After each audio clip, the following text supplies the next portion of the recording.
청년 대국민 소통장 청국장 91회를 지금부터 시작합니다. 반갑습니다. 아, 벌써 91회라니까 되게 기분이 91. 이상하네요. 곧 있으면 100회인데 다들 그 지난주에 우리가 생방을 했었잖아요. 그쵸. 예, 그때는 또 실시간으로 소통하다 보니까 아무래도 진짜 또 다른 차원에서의 색다른 방송이었던 것 같은데 그 지난 그 광복절 때 연휴 다들 어떻게 보내셨습니까? 서울은 뭐 전국이 문제지만 서울도 그렇고 코로나가 너무 심각해서 저는 지금 4일 만에 밖에 나왔습니다. 최대한 집에 있고 있어요. 네. 오, 네, 저도 뭐 이제 아무래도 좀 시국이다 보니까 집에서 좀 작업 좀 하고 또 청국장을 좀 기다리면서 그렇게 한 주를 보냈습니다. 청국장 생각만 하면 속이 쓰리신 거 아니에요? 아닙니다. 그 저희 또 팬분들 만날 생각에 시청자분들. 팬분들. 조만간 팬클럽 하실게요. 그 팬사인회 하실 것 같아요. 예. 원래 옛날부터 프로게이머를 했어 갖고 팬 2명 앞에서 일했어요. 왜냐면 한 명이어도 팬이니까 그럼요, 최선을 소중하죠. 다해야죠. 네. 맞습니다. 맞습니다. 예. 긍정적이라 좋아요. 프로입니다. 네. 네, 프로죠. 참고로 비판적인 댓글 다는 사람 팬으로 취급 안 해요. 그냥 나한테 좋은 거 다는 사람, 그냥 재훈님 목소리 좋아요. 얘 팬이라고. 재훈님 주제 좋아요. 팬이라고. 선택적으로. 예, 왜냐면 이러면 오래 살죠. 굳이 뭐 하나 일희일비하고 스트레스 받고 그러면 오래 못 하죠. 이런 마인드가 오늘날 정재훈을 만들었다. 근데 왜 이렇게 부담이 많아요? 왜냐면 그 팬분들에게 좀 더 좋은 어떤 소식을 또 드려야 되기 때문에 그런 부분이 조금 일주일간을 나만 기다렸을 분들한테. 오매불망. 또 그렇게까지는 아니고 어쨌든 청국장을 사랑해주시는 우리 팬분들 만날 생각에 되게 좀 기대되는 그런 한 주를 보냈습니다. 예. 나중에 언젠가 이 청국장이 500회 전에 우리가 예정대로면 가야 되잖아요. 그러면 그때 나중에 공개 방송도 하게 되면 재훈님 팬 관리 어떻게 하는지 정수를 한번 맛볼 수 있겠네요. 정수를 한번 이게 팬 관리다. 한번 보여드리겠습니다. 예. 많이 굳이 달고 싶지 않아도 많이 응원 댓글 하나씩 달아주세요. 굳이 달고 싶지 않아. 탈탈 형님 어떻게 보내셨어요? 네, 저는 요즘에 약간 고민이 있어서 고민을 하면서 보내는데 뭐냐면 제 주변에 있는 젊은 친구분들도 백신 맞기를 굉장히 두려워해서 안 맞으려고 해요. 근데 이게 뭐 어떤 특정 커뮤니티를 하는 뭐 예를 들어 20대 남성 이런 사람들이 아니고 뭐 30대 여성부터 해서 좀 더 어린 여성분들이나 뭐 성별에 아예 상관없이 그렇게 하고 있어서 근데 이게 왜냐면 뉴스 기사에 한동안 맞고 사람이 죽었다, 사지가 마비됐다, 뭐 맞아요. 청원을 어떻게 올리네 이런 얘기가 너무 많이 나오다 보니까 이것 때문에 백신을 안 맞으려는 젊은 층들이 특히 많이 생겼고 근데 또 웃긴 거는 그 특정 남녀 커뮤니티에 들어가 봤더니 이거에 대해서 뭐라고 얘기를 하냐면 젊은 층의 백신 접종률이 낮다.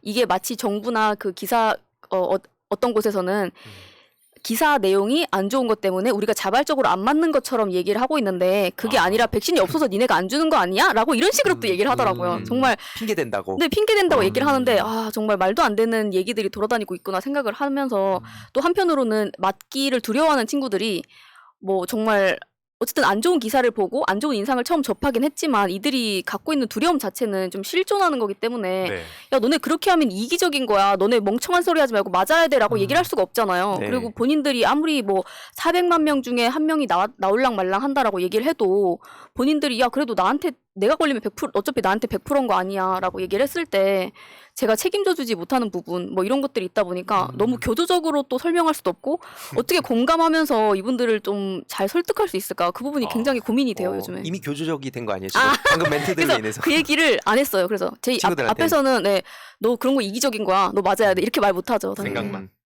머릿속으로. 근데 달타령님 말씀 듣고 생각난 게 뭐냐면 제가 한 4일 전에 오랜만에 지인한테 전화가 왔어요. 그래서 제가 백신을 맞았냐고 물어보니까 뭐라고 하냐면 근데 그거 백신 맞아도 걸린다며 막 이런 얘기를 하더라고요. 근데 그런 불안감들이 실제로 굉장히 이 주위나 청년층들이 좀 그런 거에 대해서 불안해하는 것 같더라고요. 네. 맞아, 이런 본인의 고민 잘 들었습니다. 이게 깊은 저는 아니고 이분은 팬입니까? 친구 지인 예. 지인 중에 팬도 될 수 그렇죠. 있는데 아무튼 되게 중요한 문제인 것 같아요. 왜냐하면 이게 말씀 주셨듯이 교주적으로 막 안 맞으면 이기적이야 이런 걸로는 오히려 더 반감만 키우니까. 근데 사실 뭐 많은 청년들도 그렇고 그냥 모든 국민들이 다 그러지 않을까 싶어요. 그 내가 뭐 내 몸 이렇게 관리하려고 맞는 사람도 있겠지만 다른 사람한테 피해 안 주려고 맞는 사람들도 그럼요. 많잖아요. 맞아요. 예, 누가 뭐 좋아가지고 가서 맞고 뭐 이런 건 아니니까 그런 점들을 좀 잘 전달할 필요가 있다 생각하고 아무튼 그런 의미에서 이 되게 할 말도 많은 것 같은데 오늘도 그렇죠. 본격적인 주제 들어가 보면서 그리고 얘기를 한번 나눠보도록 하겠습니다. 네. 네, 스타트 오늘 어떤 스타트. 주제입니까? 오늘 요 주제를 할까 말까 고민을 좀 했었어요. 왜냐면 요 기사, 요 뉴스들을 보고 좀 좀 우울증이 좀 와가지고 어. 한 일주일 정도 우울을 앓다가 그래도 짚고만 넘어가야 되겠다. 왜냐면 뉴스가 워낙 많이 나오는데 정리가 좀 잘 안 되고 있는 것 같아서 간단하게 요점만 좀 말씀을 드리고 넘어가야 되겠다 싶어서 이번에 나온 그 UN IPCC라는 곳의 기후변화 예측 보고서에 대해서 짧게 오늘은 빠르게 이야기를 하고 넘어가려고 해요. 그러니까 계속 뭐 UN IPCC 6차 보고서가 발행되어서 뭐 기후 문제가 이제 앞으로 좀 쇼킹하게 더 심각해질 것이다라는 뉴스가 계속해서 나오고 있는데 이 뉴스 자체가 이 정치 경제적인 영향이 굉장히 커요. 그 이유가 이제 뒤에서 계속 이야기가 나올 텐데요. 일단 이 UN IPCC라는 곳은 1988년에 생겼어요. UN 산하에 있는 그 국제 협의체인데 기후 변화에 대한 국가 간의 협의체예요. 그래서 거의 모든 UN 이제 가입국에서 이제 전문가들, 뭐 정치인들이나 뭐 경제인들도 포함하고요. 또 과학자들이라든지 사회학자들, 경제학자들 등 아주 많은 사람들이 이제 포함되어서 기후 변화에 대한 앞으로의 시나리오를 예측하는 곳이라고 할 수가 있어요. 그래서 뭐 예를 들어서 뭐 교토 의정서 들어보셨죠? 들어봤죠. 파리 협정 예. 들어보셨고 그런 어떤 협정 같은 것들이 생길 때 근거 자료로서 나오는 이제 보고서들을 만드는 곳이라고도 이제 할 수가 있겠죠. 네. 이번 6차 보고서도 역시 마찬가지로 앞으로 일어날 기후 변화로 인한 변화의 시나리오를 여러 가지 시나리오를 만들어서 이제 보고서를 낸 거예요. 그러니까 갑자기 탄소 배출량을 0으로 줄였을 경우, 그리고 아니면 지금처럼 계속 뿜뿜뿜뿜 뿜어낼 경우, 아니면 반 정도 줄였을 경우 등 다양한 시나리오를 만들어서 이제 예측을 해보는 거예요. 시뮬레이션을 돌려서. 일단 요 단체 자체가 뭐 환경운동 단체나 사회진보 단체는 아니에요. 어. 아까 앞에서 말씀드렸던 것처럼 아주 많은 행위자들이 들어와 있기 때문에 오히려 굉장히 보수적으로 기후변화 문제에 접근을 하고 있고, 아무래도 뭐 예를 들어서 같은 문제라도 환경단체들은 북극곰이 죽어가고 있습니다, 이런 식으로 이제 프로모션이라고 해야 되나요? 네. 홍보를 하고 사람들의 경각심을 알리는데 이곳은 경각심을 알리는 것이 목적은 아니에요. 네, 그렇기 때문에 보다 객관적으로 신뢰할 수 있는 자료를 만드는 곳이다라고 볼 수 있어서 2007년엔 이 IPCC 자체가 노벨 평화상도 받았었어요. 그리고 하나 재밌는 건 현재 이 IPCC의 의장, 최고 수장이 한국인이세요. 이회성님이라는 분인데 이분 형님이 굉장히 유명한 분이에요. 이회성님이거든요. 네. 형님은 예전에 이제 이회창 총재, 그분의 이제 동생. 네, 그래서 뭐 ADB라든지 이런 국제기구에서도 일하시고 에너지경제연구원 같은 그러니까 형님하고는 약간 행보가 좀 달랐던 것 같아요. 걸어온 길이. 네, 이 환경 쪽으로 이 국제 개발이나 국제 정치 쪽으로 이제 전문성이 있는 분인데 현재 의장으로 계시다라고까지. 나중에 의성님 꿈이 설명드릴게요. 그걸로 가는 건가요? 의장. 저는 꿈은 없고요. 꿈은 꿈은 싶습니다. 네네, 알겠습니다. 일단 이번에 이제 6차 보고서라 하나씩 쌓여간 건데 지난 5차 보고서는 2014년에 나왔었어요. 그건 7년 전에 나온 거예요. 그런데 네. 이번 보고서가 왜 심각하게 뉴스가 자꾸 나오는 거냐면은 7년 지났잖아요. 네. 근데 그 7년 전에 골자가 뭐였냐면 이제 지구 평균 기온이 이제 1.5도가 오를 경우에는 우리가 절대로 그 기후 변화가 일어나기 전으로, 지구 온난화가 일어나기 전으로 돌아갈 수 없다라는 걸 명시했었고, 근데 2014년 당시에 지금처럼 계속 탄소 배출량이 늘어날 경우에 2050년에는 1.5도 무조건 오른다. 2도도 오른다라는 게 그 당시의 핵심 내용이었어요. 그런데 7년이 지난 현재는 그 1.5도가 오르는 시기가 2040년으로 땡겨졌어요. 10년이나 땡겨졌네요. 네. 와. 근데 10년이나 땡겨졌는데 이게 단순한 10년이 아니에요. 왜냐하면 아까 앞에서 말씀드린 것처럼 여러 시나리오가 존재하는 시나리오들의 평균이 2040년인 거예요. 쉽게 말해서 지금보다 탄소 배출량이 늘어날 경우에는 2040년보다 당겨질 가능성이 150%라는 얘기예요. 와. 무조건 당겨진다라는 거라 골자 한 줄로 정리를 한다라고 하면 뭔 짓을 하더라도 2040년까지는 1.5도가 무조건 오르고 이 온도 상승의 이유는 인간 때문이다. 와. 가 이번 6차 보고서의 골자예요. 네. 네. 이게 상당히 지금 문제죠. 어떤 생각이 드셨어요 지금? 표정은 되게 심각하거든요. 심각했죠. 왜냐면은 이 환경 문제에 대해서 제가 이렇게 방송에서 계속 말씀을 드리는데 실제로 이 청년들이나 이렇게 바쁘게 사는 사람들은 솔직히 별로 관심이 없는 것 같아요. 근데 자꾸 이 대표님께서 이렇게 방송에서 얘기를 해주시니까 그런 것들에 대해서 좀 더 관심을 가지고 진짜 이게 인간이 어떻게 보면은 이렇게 좀 해결해야 될 부분이 아닌가 그런 생각을 좀 해봤습니다. 그쵸, 예. 인간이 해결해야죠. 그러니까 예. 누가 해결해? 역시 로봇가 할 수 있는 것 아니에요. 환경 어떤 분야의 전문성이 있으신 또 우리 오희석 대표님 존경스럽다 이런 생각이 드네요. 방송 들으면서. 네. 뻔한 얘기 잘 횡관리 들었고요. 아니에요 이거. 횡관리 멘트잖아요. 아닙니다. 결국엔 빙빙 돌려서 얘기했지만 그냥 우리가 해결해야겠구나 이 얘기를 한 거잖아요. 그렇죠. 중요한 것 같다. 제 얼굴이 다 빨개지네. 깜나기에 미치는 제 얼굴이 동네 예. 빨개져요. 그렇죠. 근데 사실 맞습니다. 뭐 여기서 어떤 전문적인 답변을 하기도 되게 애매하고 네, 맞아요. 아무튼 그래서 어떻게 해야 됩니까 우리가? 전환해야죠. 탄소 배출량 줄여야 되고요. 네. 그거 말고는 없는데요. 일단 기후변화 대응이라고 보면 두 가지의 개념이 있습니다. 하나는 저감이고요. 하나는 적응이에요. 저감은 줄인다. 뭘 줄일까? 탄소 배출량. 그렇죠. 온실가스 배출량을 줄이는 거죠. 그래서 줄이기 위해서 뭐 전기차 뭐 이런 얘기도 나오고 있고 일단 석탄화력 발전소 다 없애야 되고, 예. 그래서 재생에너지로 돌려야 되고 이런 것들이 그 안에 포함이 되겠고 적응은 이미 일어난 일이라는 거예요. 그리고 앞으로 더 심각해질래. 우리가 지금 코로나랑 같이 살고 있는 것처럼 기후변화랑 우린 기후위기와 함께 살아가야 하는 미래거든요. 그렇기 때문에 예전으로 돌아갈 생각하지 말고 적응을 해야 한다. 그게 현명하니까. 라는 게 이제 적응의 개념이에요. 와 진짜 어렵네요 진짜. 이게 너무 적응해버려서 1번을 안 하게 될 그거를 고려를 해야 될 것 같아요. 인간은 적응의 동물이라 저는 이렇게 급진적인 개혁을 하기가 굉장히 힘들잖아요. 그런데 어떤 부분에 있어서는 인간은 적응의 동물이라 어떤 걸 하나 밀고 나가서 이게 상황이 확 바뀌게 되면 또 적응을 다 하거든요. 그렇죠. 저도 근데 뭐 많은 분들을 설득하기 위해서라도 논리도 필요하고 하다 보니까 이거 예를 들면 뭐 석탄 말고 다른 대안이 있느냐 뭐 이게 있다 저게 있다 이렇게 얘기를 하면서 많은 분들도 설득도 하고 기업에도 제시할 수 있고 이렇게 되겠지만 일단은 그걸 일단 안 써버리면 어떻게든 방법을 찾아낼 수 있을 거라고 저는 개인적으로 생각을 하고 그것이 있어요. 재생에너지죠. 그것이 네. 이제 재생에너지인 건데 속도가 이제 우리나라 같은 경우는 너무 느린 거고 너무너무 느린 거고요. 그리고 문제는 어떤 그런 에너지의 문제도 있지만 당장 올해 연말에 또 농산물값 엄청 오를걸요? 지금 전 세계에 산불 나는 뉴스 계속 나오고 네. 홍수 계속 나오고 있죠. 결국은 돌고 돌아서 농산물값 가격 상승으로 올라요. 그러면 누가 먼저 피해 보나? 돈 없는 사람들. 야, 그러니까 이게 백 없는 사람들. 정치 문제가 그러니까 어쩔 수 없이 자꾸 이게 또 기승전 정치로 가는 이유가 대선 후보 중에 한 명은 탄소 중심 외치고 있잖아요 지금. 정말 제가 아는 중심 쇼 음악 중심 이후로 정말 제가 아는 첫 중심이에요. 그 중심이. 그분은 뭐 일본에서도 절대 방사능 유출도 없었다고 하고 이게 계속 우리가 정치 얘기로 가는 게 누군가가 보면 쟤는 뭐 정치병 환자다 이런 식으로 얘기하는데 어쩔 수 없이 우리가 진짜 정치인을 누구를 뽑느냐 이것도 되게 중요한 문제고 맞아요. 물론 또 기승전 정치만으로 해결되는 건 또 아니니까 이렇게 시민사회 영역에서도 같이 가야 된다고 생각하는데 그런 점에서 뭐 다음 대선 앞두고 뭐 한번 지난번에도 말씀드리긴 했지만 뭐 특정한 후보를 우리가 뭐 언급하자 이런 취지는 아니더라도 기후 변화와 관련해서 어떤 후보들이 어떤 메시지를 내는지를 계속 말씀해 주시면 좋을 것 같아요. 저는 기승전 정치라고 생각해요.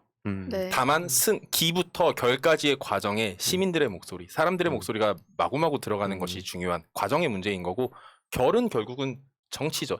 그거 결정하라고 있는 게 정치니까. 근데 문제는 현재 그 앞으로 일어날 문제를 대변하고 있는 먼저 이야기하고 있는 정치인들의 목소리가 너무나 작다라는 것이 이제 문제가 좀 될 수가 있겠죠. 그리고 예를 들어서 앞으로 뭐 가뭄 산사태 더 많이 발생하고 폭염, 태풍 더 많이 발생할 거고요. 그럼 그렇게 그리고 뭐 해수면 상승도 일어날 거란 말이에요. 우리나라도 마찬가지. 인천공항 잠긴다 이런 뉴스 와. 들어보셨잖아요. 네. 그거 뭐 상하이, 뭐 뉴욕, 방콕 아니 우리나라 내륙에서도 전 지구의 내륙에서도 지대가 낮거나 이제 수처리 시스템이 제대로 안 되어 있는 곳이면 홍수 많이 날 거고요. 음. 앞으로. 물난리 계속 날 텐데 그런 문제가 일어났을 때 누가 관리할 거냐는 거죠. 그런 문제에 있어서. 그렇게 되면 난민도 발생할 것이고요. 또 그런 문제가 발생하지 않더라도 평소에 너무 더워서 에어컨 없고 선풍기 없는 사람들은 어떻게 할 거예요? 네. 또 저개발 국가나 아니면 그 열대 지방에 사는 사람들. 앞으로 열대 지방은 사람이 살 수 없을 정도로 바뀌어질 텐데. 그럼 그 나라에서 일어난 기후 난민이나 해외로 일하기 위해 온 이주민들은 어떻게 할 것인가? 저는 이 복잡한 문제를 쉽게 말씀드릴 수가 있어요. 뭐냐면 다음 그 총선 때 오이석 그 대표님이 국회로 가면 된다. 가서 열심히 목소리 내주시면 서폿을 하겠다. 아 이게 되게 중요하네요. 아, 왜냐면 네, 이게 진짜 맞습니다. 단순히 기후 변화 떼놓고 뭐 예를 들어서 뭐 민생 떼놓고 개혁 떼놓고 그렇죠. 뭐 사법 떼놓고 언론 떼놓고 다 이게 아니잖아요. 하나로 맞아요. 다 네. 엮여 있는 문제이기 다 때문에 연결이죠.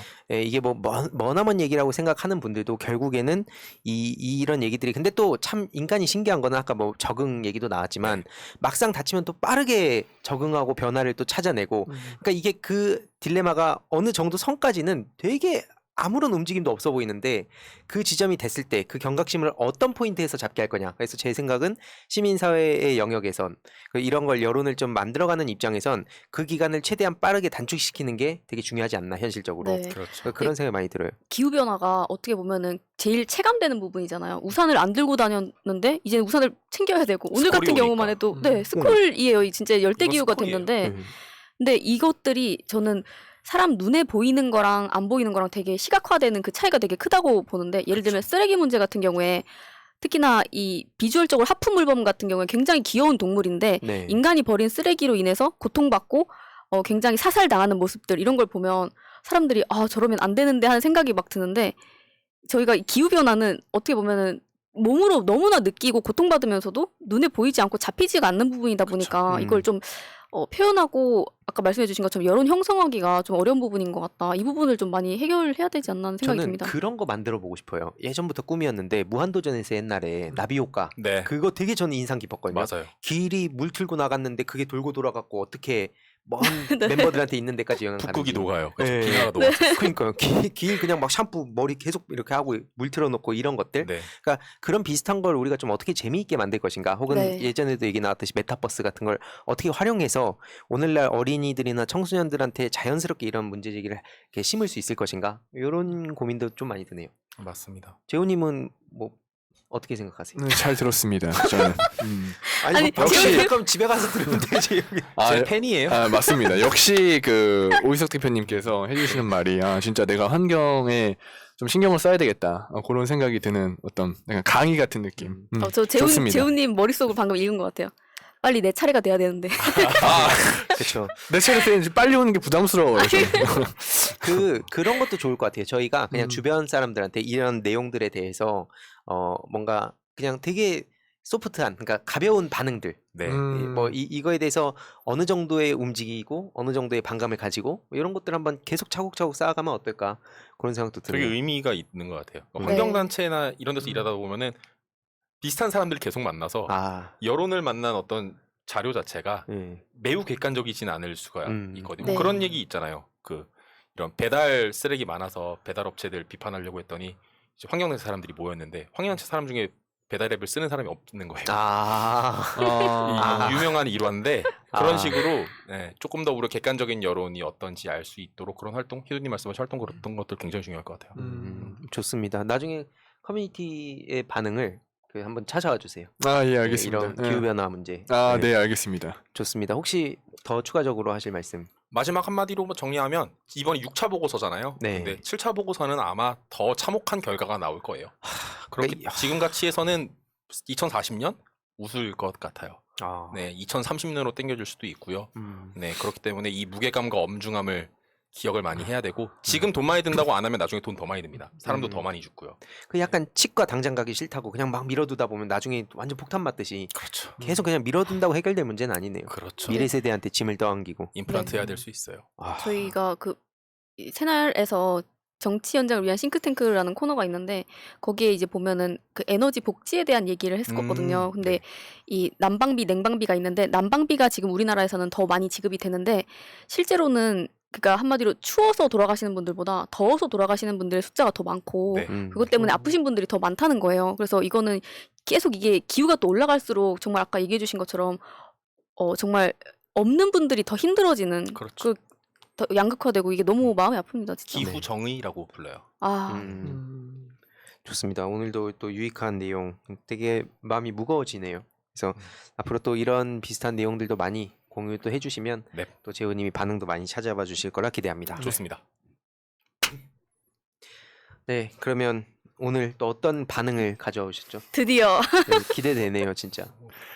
네, 제가 저번 주에 주제로 그 윤석열 전 총장과 이준석 대표 간의 어떤 갈등, 네. 그러면서 그 지지자들까지 서로 싸우는 상황이 발생했다. 네. 그렇게 말씀을 드렸는데 이번 주에도 그거의 사실 2탄이라고 보시면 돼요. 근데 제가 이걸 갖고 온 이유가 뭐냐면 원래 그 지지층들이 어쨌든 갈등이 있고 싸움으로 인해서 저는 이게 얼마 안 갈 줄 알았어요. 왜냐면 어쨌든 다시 합쳐질 거라고 생각을 했는데 이게 굉장히 오래 가고 점점 더 그 갈등이 깊어진 것 같더라고요. 그래서 그 커뮤니티의 반응과 한번 짧게 소개를 좀 해드려 볼까 합니다. 네. 일단은 가장 최근에 아마 이미 소식을 접하신 분도 계시겠지만 최근에 윤석열 전 총장님이 또 하나 사건을 좀 터뜨리셨어요. 그게 뭐냐면 이준석 대표와 그 국힘 당내 어떤 경선의 경쟁자, 그러니까 홍준표, 유승민 전 의원 등 네.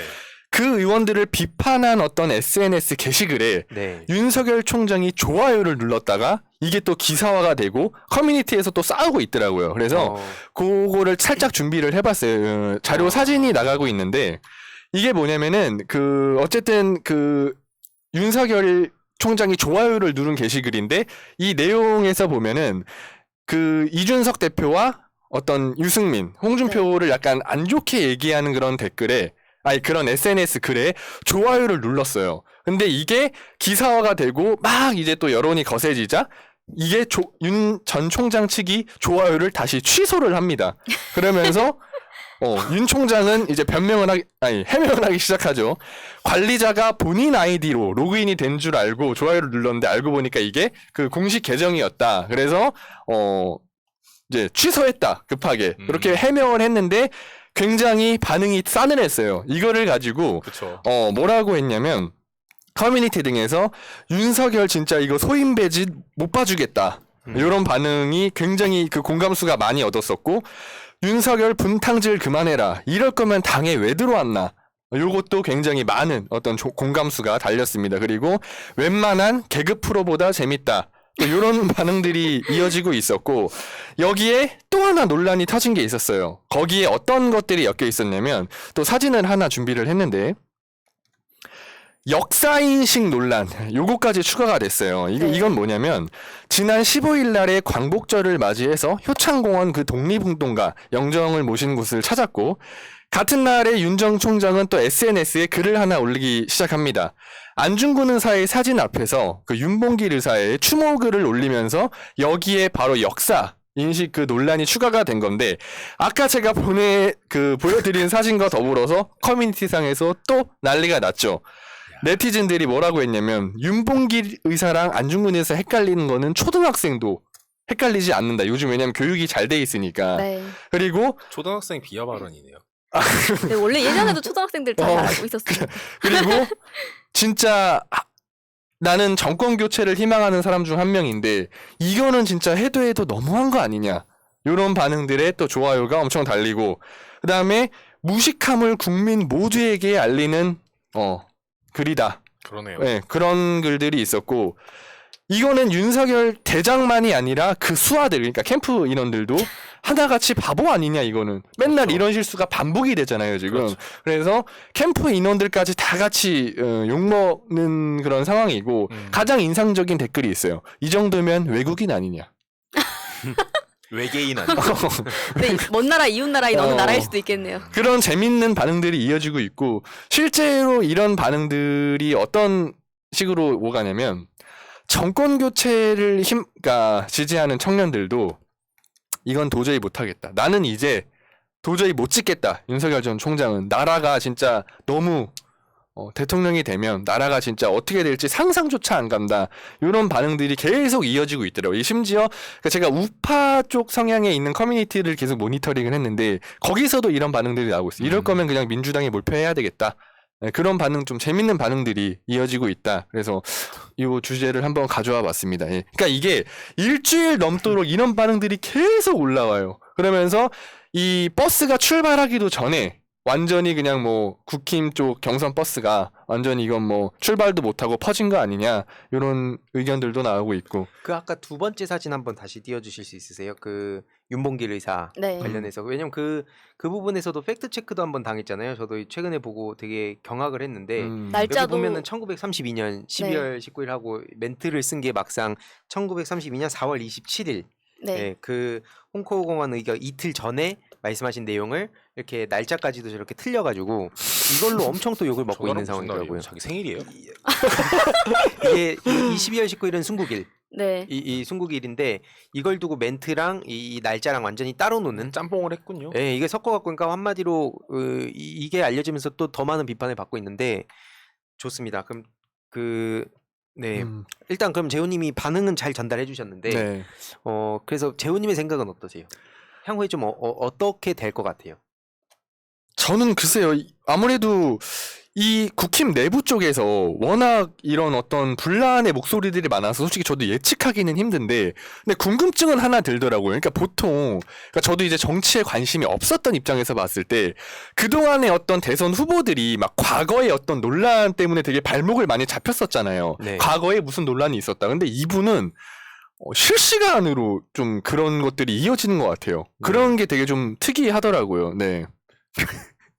그래, 그쵸. 그러니까. 다른 분들은 좀 어떻게 보세요? 저는 국민의힘은 기승전 홍준표로 봅니다. 결국은 그분으로 갈 것 같은데 이유는 그나마 그 중에 그래도 그나마 표를 주고 싶게 만드는 후보는 그분 정도 아닌가 싶어서. 근데 대표님이 하신 말씀이 커뮤니티에서 또 되게 많이 그런 반응들이 있더라고요. 아, 그래요? 그러니까 찍을 사람이 도저히 나는 너무 윤 없어요. 총장은 못 찍겠으니까 그냥 차라리 홍준표를 찍던가 아니면 이럴 바에는 그냥 민주당에 몰표하는 게 낫겠다. 그런 반응들이 되게 이어지고 있었어요. 네. 근데 보수 커뮤니티에서 민주당에 몰표한다는 얘기가 나와요? 네, 실제로 나오고 있었어요. 제가 계속 모니터링은 하는데, 그러니까 그만큼 아니다 싶은 거죠. 예.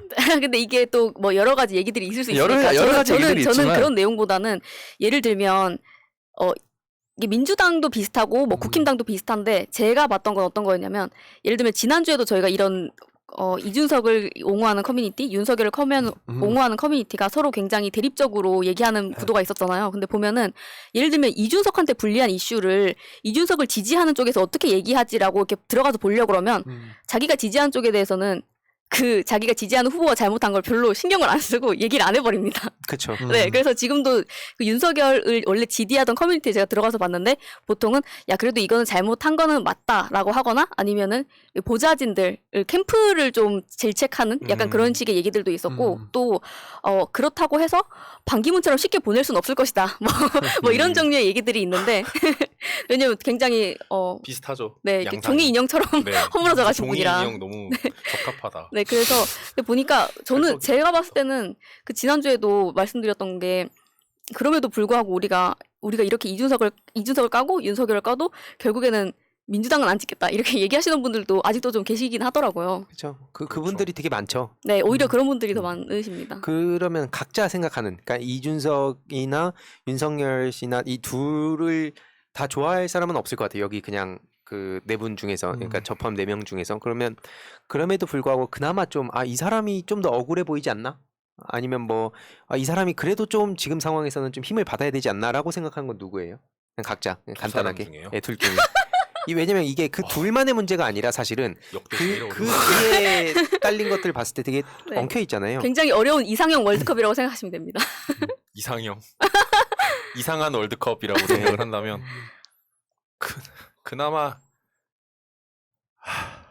그나마 저는 이준석 대표 그나마 재훈님은 저는 윤석열 전 총장님으로 가겠습니다. 오. 그 이유가 뭐죠? 일단 그분이 나와야 뭔가 잘 될 것 같아요.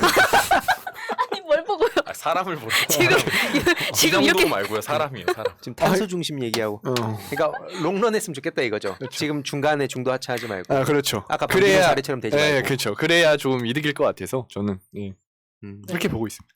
저도 그분의 지지율이 서서히 이제 조절을 좀 완급 조절을 해가면서 줄어들었으면 좋겠다라고 생각은 하는데 제가 완전 그쪽 지지자거나 그쪽 사람들이라고 하면 그쪽 사람들한테서 좋은 입장은 아까 의성님 얘기해 주시는 것처럼 저도 고민을 굉장히 많이 해봤는데 지난주부터도 윤석열 지지하는 사람들 얘기 들어보면 이쪽 말이 맞는 것 같고 저쪽 말 들어보면 맞는 것 같고 틀린 말이 없어요 사실은.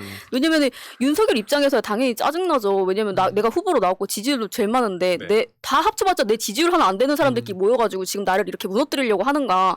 대놓고 다른 사람 만들겠다고 한 사람이 당대표로 있으면서 얼마나 편파적으로 대하는가 이런 걸 생각하면 열받고 근데 또 이준석 입장에서는 지금 나오고 있는 지지율이 당연히 국힘당 지지율까지 다 해서 나오는 건데 지금 이 사람 뭔가 단단히 착각하고 있다. 근데 저는 좀 처음에 들어오는 부분에서 윤석열이 분명히 정치적으로 봤을 때는 신입이고 당대표가 있으면 그걸 세워줘야 되는데 특히나 굉장한 정당성을 확보하고 있는 그런 당대표인데 거기에 대해서 너무 무시하고 이런 부분이 좀 있었다. 좀 그래서 이준석이 좀 억울할 것 같아요. 근데 최근에 보면은 그 뭐 이미 이 방송이 나가는 시점하고 며칠 또 지나서 어떤 일이 새로 생겼을지 모르지만 그 사이에 원희룡 전 제주도지사가 또 그 얘기 했잖아요. 그 이준석 대표가 윤석열 그 이제 소위 말하는 그 녹취록을 깐 건 아닌데 그 윤석열 뭐 무너진다 뭐 토론하다 보면은 그러면서 되게 자아도취에 빠졌다고 표현했잖아요. 그리고 토론회도 결국 취소되고 윤석열 뜻대로. 그러니까 이렇게 돌아가는 걸 보면 와, 참 진짜 그 국민의힘 내부의 그 지지자들은 어떨까를 늘 생각을 해봐요. 그들을 지지하는 입장에선 어떤 생각을 갖고 있을까? 어떤 논리로 그들을 끌어당길까?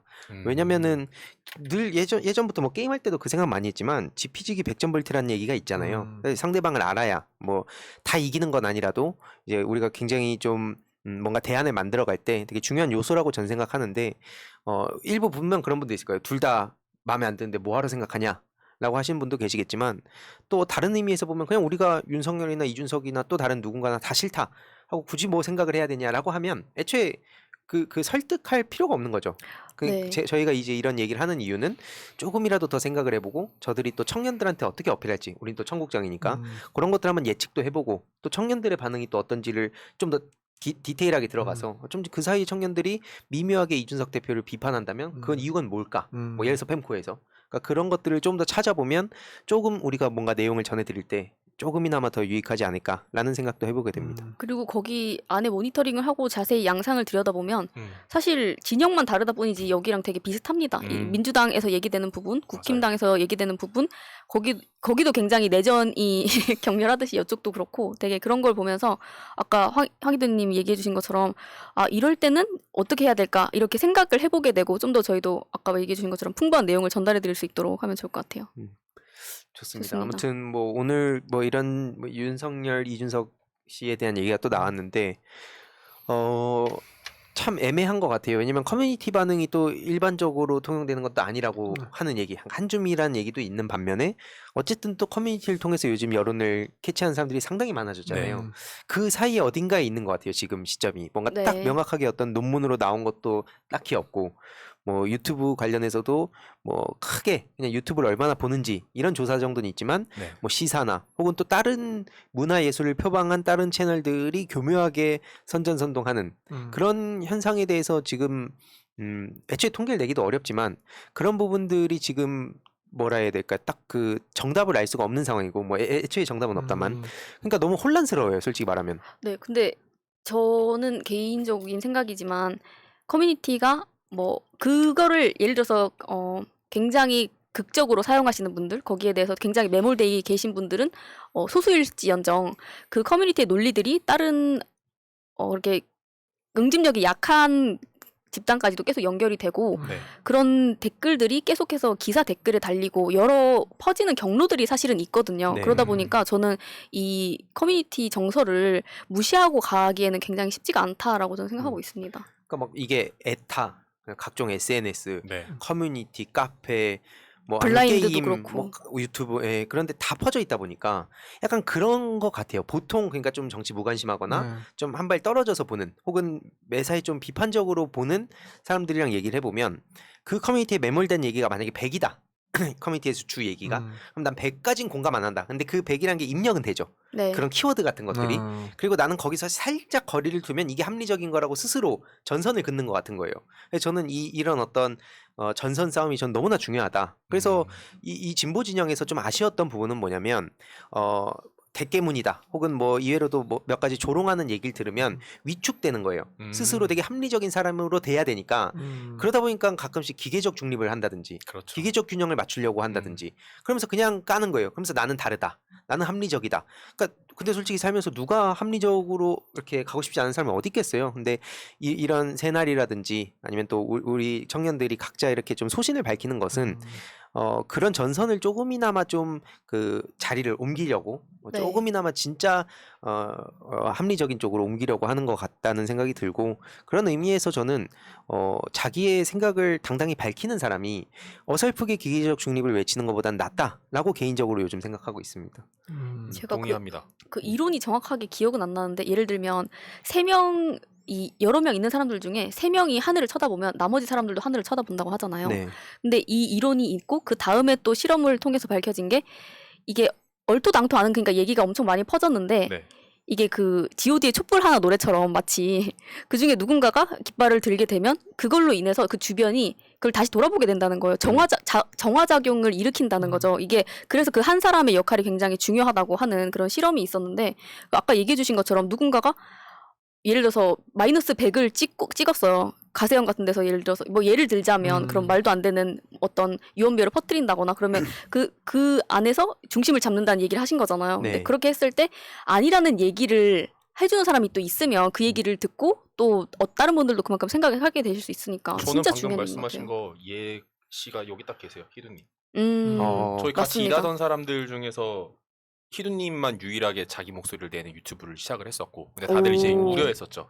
음. 위험한 거 아니야? 저희 다 뭐 환경단체라든지 이쪽 시민사회에서 일하는 사람들이 많았음에도 불구하고 근데 꿋꿋하게 이제 자기 목소리 내는 걸 보면서 좀 스스로를 반성을 하게 되는 거예요.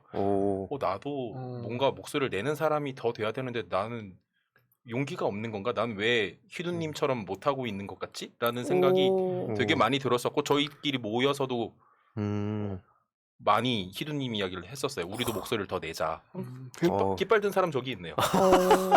아이고 영광입니다.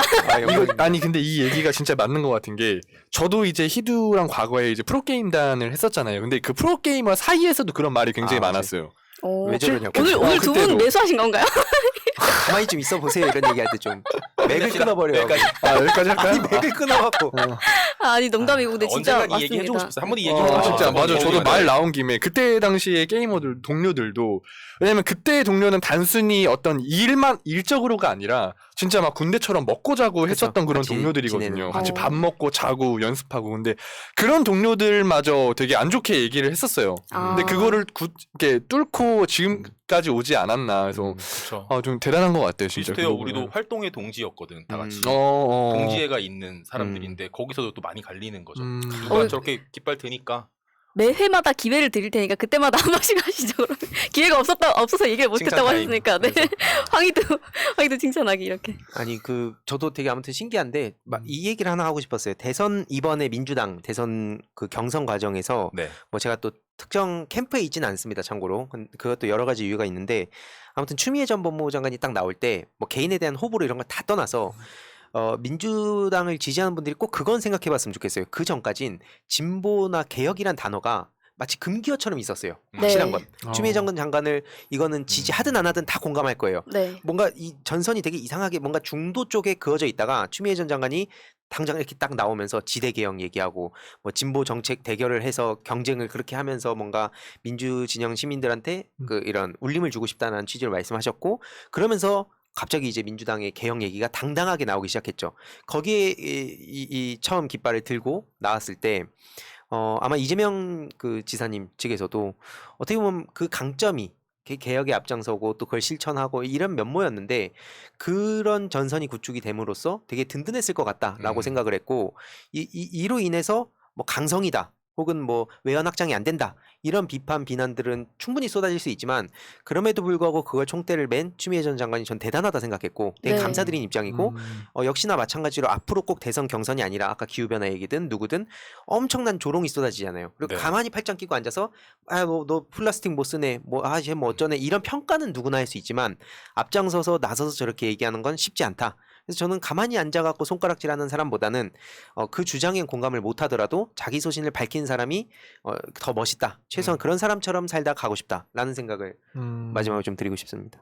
근데 딱 말씀해주신 대로 처음에 그렇게 얘기하시는 메시지가 굉장히 지지자들이 원하던 목소리였는데 그걸 처음으로 그 워딩을 그렇게 차근차근 얘기해주신 분은 진짜 잘 안 계셨던 것 같아서 딱 얘기를 하셨을 때 근데 저는 그거 듣고 좀 한편으로는 걱정이 됐어요. 그분이 저런 정도의 메시지를 저렇게 강력하게 내시면 내부에서 너무나 힘드셨겠다 생각이 너무 많이 들어서 좀 마음이 한켠으로 좀 아팠습니다. 언젠가 좀 중요한 시기가 지나고 나면 저도 좀 특정한 사람을 얘기는 하진 않지만 내부 분위기에 대해서는 좀 전할 필요가 있다 생각해요. 중요한 것 같아요. 이런 개혁 얘기하는 거 너무 되게 눈치 보이고 내가 이상한가? 라는 생각이 들 정도로 가끔은 네. 정말 충격적인 그런 회의도 있어가지고 아무튼 지금은 대선 경선 기간이니까 이게 또 잘못하면은 이상하게 변질될 수 있어서 적절한 시점에 한번 이런 얘기로 청국장을 통해서 좀 해보면 맞아요. 좋겠습니다. 좋아요. 그 맥락이 궁금하거든요. 네, 좋습니다. 아무튼 오늘도 이렇게 또 이슈를 잘 견인해 오신 레범님 잘 들었습니다. 네, 마지막 오늘 어떤 주제입니까? 네, 이번에는 제가 기사 사진을 하나 가지고 왔는데 그거 한번 먼저 제목을 같이 읽어보고 소개를 드릴게요. 이게 지금 사진 화면을 띄우기가 좀 약간 어려운 것 같은데 그럼 한번 읽어주시면 지금 BTS 유재석 아이유도 당했다 점점 기부 천사 날개 꺾인 공익 법인이라는 기사인데요. 이게 보면은 사진에 뭐 아이유 그리고 BTS 유재석 님이 이렇게 크게 걸려 있는 사진이 이렇게 나와 있어요. 그래서 여기 이 기사에서 제시하는 문제점이 크게는 세 가지로 볼 수 있는데 뭐냐면 세 가지 사례를 듭니다. 일단 BTS가 1억을 기부했고 이게 장학 사업 단체로 기부가 됐는데 이 장학금이 521명에게 평균적으로 142만 원이 지급이 됐대요. 근데 이제 법이 바뀌어서 100만 원 이상이 되는 돈을 지급을 할 때는 그 개인의 이름을 다 정리를 해야 되는데 그게 빠져 있었다. 근데 단체에서는 이제 그게 다 적합한 데 썼다고 증명을 할 수가 있다라고 얘기를 했고 또 유재석 씨가 5천만 원씩 두 번을 또 이분도 1억을 국제개발협력 비정부 단체에다 기부를 하셨는데 이게 해외에 있는 이사한테 개인 계좌로 송금이 됐대요. 이렇게만 들으면은 너무 문제가 심각해 보이죠. 네. 네, 그래서 근데 해외 현지에서 여기서 단체에서 얘기하기로는 법인에서 이 법인 현지 법상 네. 법인 인정을 받기가 힘들고 그래서 개인 계좌로 보낼 수밖에 없었다라고 얘기를 하고 있고 또 하나는 아이유님이 이제 소아암 재단에 기부를 했는데 이제 항목이 사업 운영 모집 이 세 가지로만 구분이 돼 있고 그리고 아이유뿐만이 아니라 또 많은 개인 연예인들 엔터테인먼트 하시는 쪽에 그런 분들이 본인의 이름으로 기부한 걸 사례들을 알고 있는데 개인 기부 금품 항목에는 이게 없더라. 그러니까 뭐 다른 걸로 돼 있는 게 아니냐, 너무 허술하게 돼 있는 거 아니냐 이렇게 세 가지 사례가 나와 있는데 네. 저는 처음에 이 기사가 좀 원래 이렇게 좀 뭔가 자극적인 기사들이 상위에 랭크가 되잖아요. 근데 그렇죠. 이게 한 1, 2위에 찍었던 기사였고 저는 근데 이 기사를 보자마자 드는 생각은 이제 앞으로 많은 분들이 진짜 기부를 이제 더 이상 더 안 하고 지갑을 더 닫으시고 그쵸. 그러겠다라는 생각을 일단 했어요. 그리고 네. 내용도 보면은 뭐 중간 제목이 약간 이런 식이에요. BTS 1억 기부처 기부금 융처 퉁쳤다. 이런 식이에요. 그리고 뭐 지금 아까 말씀드렸듯이 유재석 1억 기부처 임원 개인 계좌에 송금 이런 식인데요. 근데 이게 저는 제가 일단 뭐 유스타즈 단체를 같이 활동을 하고 있는데 일단은 좀 많은 분들께서 시민단체 활동을 하시는 분들이 어떤 상황에 계신지 이 단체가 어떤 식으로 운영이 되시는지를 잘 몰라서 일반적으로 어떤 분들께서는 예를 들어서 내가 어떤 뭐 유니세프든 아니면 어떤 단체든 기관이든 기부를 했을 때 내가 기부하는 돈이 뭐 100%는 아니더라도 90%가 다 자기가 어떤 누군가에게 그 돈이 그를 간다고 생각하시는 분들도 계세요. 네. 그러다 보니까 야 유니세프 거기 뭐 기부하지 마. 내가 그래서 10만 원 기부하면 거기 돈 얼마 안 간대라고 얘기하시는 분들도 계시고 또 유니세프랑은 또 결이 또 다른 어떤 뭐 프로젝트를 하는 기관이나 단체 같은 경우에도 그 인건비를 받는다는 거에 대해서 굉장히 이제 모르셨었기 때문에 그런 사실을 알고 나면 거기에 대해서 거부감을 가지는 분들이 또 계시더라고요. 네.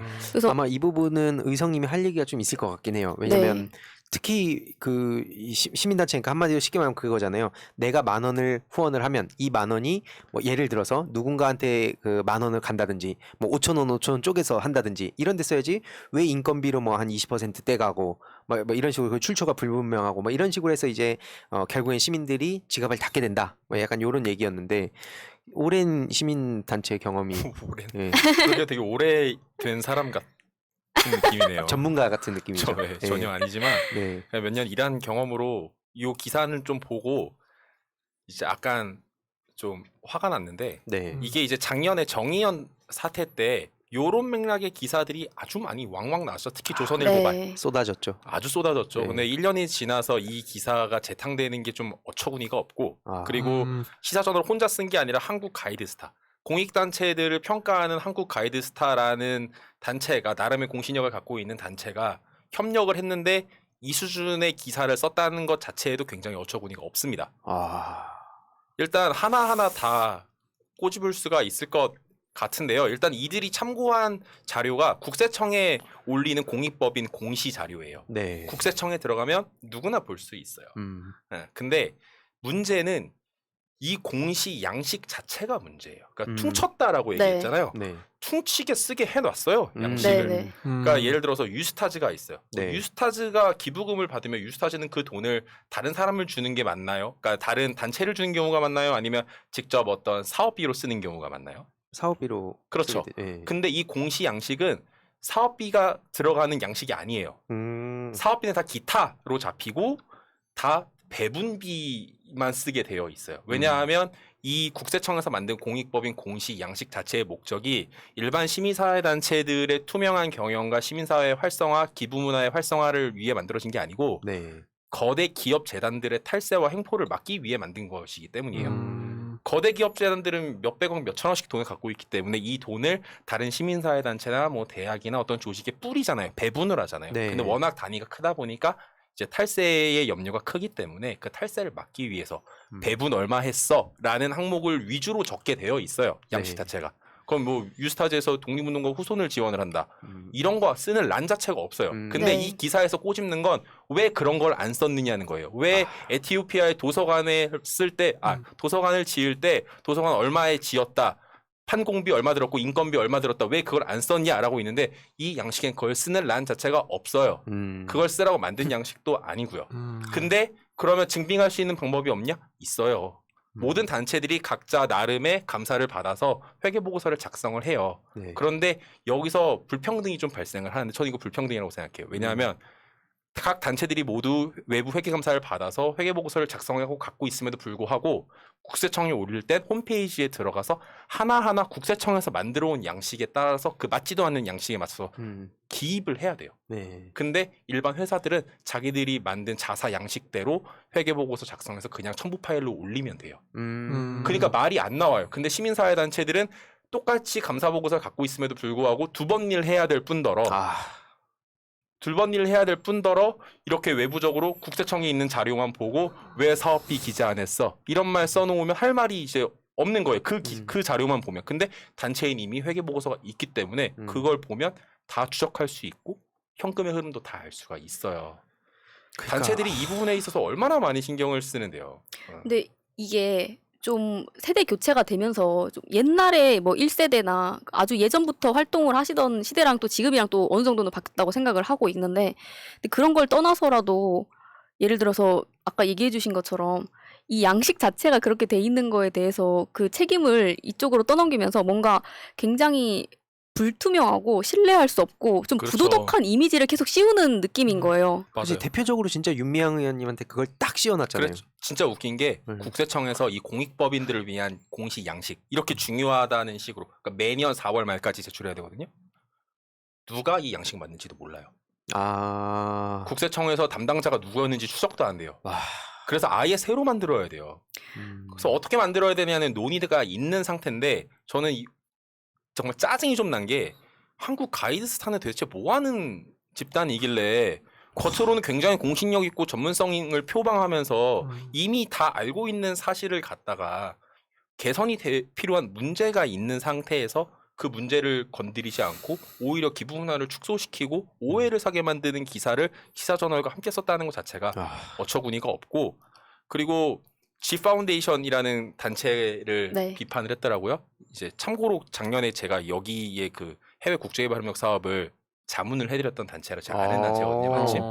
근데 국제개발 현장에서는 일단 해외는 우리나라랑 다르게 저개발 국가는 계좌를 맘대로 개설하지 못해요. 쉽게. 그래서 보통 단체 이름으로 하면 제일 좋은데 단체를 NGO로 등록하는 것 자체도 어려운 경우가 많아요. 그럴 경우엔 계좌가 안 나오니까 현지 지부장이나 어떤 임원이라든지 그러니까 추적이 가능한 사람이 이름으로 계좌를 파서 현지에서 이제 일을 하고 네, 그리고 그런 것들도 다 어떤 사회복지 공동모금회라든지 코이카라든지 아니면 외부 감사라든지 다 이제 승인을 맡게 되어 있어요. 추적이 가능해요. 그리고 현금 같은 경우도 뽑아서 무조건 막 쓸 수 있느냐 아니에요. 추적이 가능한 현금 영수증이면 10만 원까지만 현금을 쓸 수 있고 그냥 추적도 불가능한 영수증이다. 그러면 현금은 3만 원까지만 쓸 수 있어요. 횡령이라고 하기엔 너무 웃기지도 않은 수준으로만 현금 사용이 가능한 거고 현금 사용이 거의 불가능해요. 그리고 다 추적이 가능한 건데 그걸 이렇게 써놓기도 했고 그리고 이 기사가 굉장히 질이 낮은 건 오늘 G 파운데이션에서 발표했어요. 입장을 발표했는데 유재석 님이 기부한 기부금이 1억이라고 이 기사에 나와 있는데 1억 5천이랍니다. 아. 1억 5천이래요. 야. 네. 이런 팩트 체크도 안 된 기사를 쓰는 것 자체가 화가 나고요. 와. 지금 어떤 게 정말 문제인지 기부부나 어떤 우리 시민사회 활성화를 위해서 노력을 하고 싶고 어떤 목소리를 내고 싶다면 정말 문제가 무엇인지 판단하고 정확하게 기사를 써주시면 좋겠습니다. 그 기자 이름이 뭡니까? 공성윤 기자님인데 와, 진짜. 필요하시면 만날게요. 얘기 나누고 제가 뭐가 문제인지 알려드릴게요. 와. 이렇게 나가면 안 됩니다. 우리나라 기부 문화가 굉장히 지금 떨어져 있고 기부금도 카메룬이랑 우리나라랑 비슷해요. 시민 기부 문화가. 기부와 자원봉사 합쳐서 카메룬이랑 비슷한 수준인데 세계 50여 위밖에 안 돼요. 다음 주에 아예 이 어떤 이런 시민단체 이야기를 한번 좀 그 몇 가지 오해가 있다든지 인식 개선이라든지 이런 거 한번 하면 좋을 것 같아요. 왜냐면 아까 뭐 몇몇 단체가 실제로 잘못한 경우도 있죠. 물론. 있죠. 그쵸. 근데 그런 사례 한두 가지를 갖다가 모든 단체가 그런 것처럼 프레임을 씌우기가 너무 좋은데 그렇죠. 애초에 그 자원봉사를 하는 사람들이 다 그게 아닌 거잖아요. 일을 하는 사람들인 건데 취업을 해서 그렇죠. 그런 사람들이 그냥 무료로 봉사해야지 좋은 일 하는 건데 왜 돈을 받아? 이 발상 자체가 전 그거 여론을 일부러 만드는 거라 생각해요. 그런 네. 시민단체를 축소시키고 결국에 이게 맞습니다. 만약에 재벌 대기업에서 저런 일이 터졌다 그러면 어떤 식으로 또 언론에서 썼겠습니까? 참 웃기다니까요 진짜. 네, 공성윤이요? 네. 아, 한마디 하시죠. 아니 이 기사가 또 레벨업 되겠네. 공성윤 기사 또. 아니 이거는 좀 다뤄야 될 것 같은 게 뭐냐면 이 기사를 쓴 사람의 의도가 저는 다 반영됐다고 생각해요. 이 댓글 반응을 한번 보니까 맞습니다. 그 오 대표님이 말씀하신 것처럼 어떤 팩트 체크라든지 아니면은 그런 어떤 뭐 정확한 자료를 갖다가 한 게 아니고 네.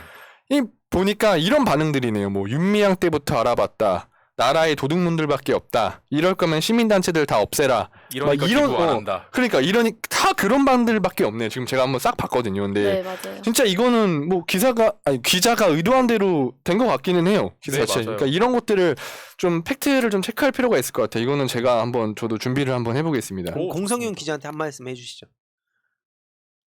아니 말씀하셨잖아요. 오 대표님 말씀하셨잖아요. 해주세요. 아니, 레벨업 한번 본인의 생각, 시켜주세요, 레벨업 한번 공성윤 기자. 시켜주세요. 마무리하게. 이분 좀 유명해져야 될 것 같아요. 약간 제가 항상 얘기하는 어떤 그 기레기 또는 언론의 문제 진짜 전형적으로 드러난 케이스지 않았나 그렇게 봅니다. 네. 네, 근데 깔끔하네요. 실제로 제가 모니터링하면서도 발견한 게 뭐냐면 이제 이 문재인 정부를 되게 싫어하는 커뮤니티에서 얘기가 나온 게 거기서도 뭐 태극기 부대는 너무 같다라는 식으로 본인은 손절을 합니다. 근데 네. 거기서 어떻게 얘기하냐면 박근혜 욕을 하면서 박근혜 땡땡 얘가 대통령일 때 제일 잘못한 게 시민단체 많이 키워준 거다. 솔직히 말하면 시민단체를 그렇게 키워준 것도 아닌데 본인 누가 근데 누굴 키워? 거기서 이제 그렇게 인식을 하고 관변 이제 단체들이 자기를 키워줬지. 네. 박근혜 욕을 하는 거죠. 근데 그만큼 이제 그런 분들의 인식 을 많이 반영이 되고 있다 이런 생각이 많이 들어요. 그게 뭐 이것도 나중에 좀 더 자세히 얘기해봐야겠지만 나중에 그런 프레임을 씌우려는 것 같아요. 맞아요. 가끔씩 말도 안 되는 거 양비론으로 잘 놓잖아요. 그렇죠. 그러니까 그런 일환이 아닌가 생각을 하고요.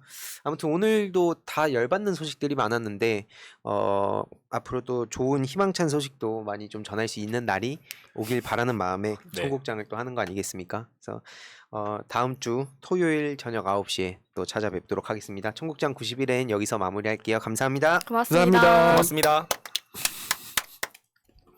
현재로 저들을 물리치자.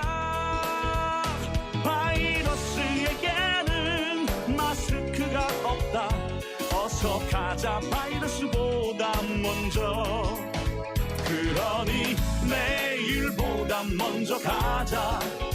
우리들의 희망을 형제이게 하자. 설령 그것이 내일이라 해도 현재로 저들을 물리치자. 바이러스에게는 마스크가 없다. 어서 가자 바이러스보다 먼저. 바이러스에게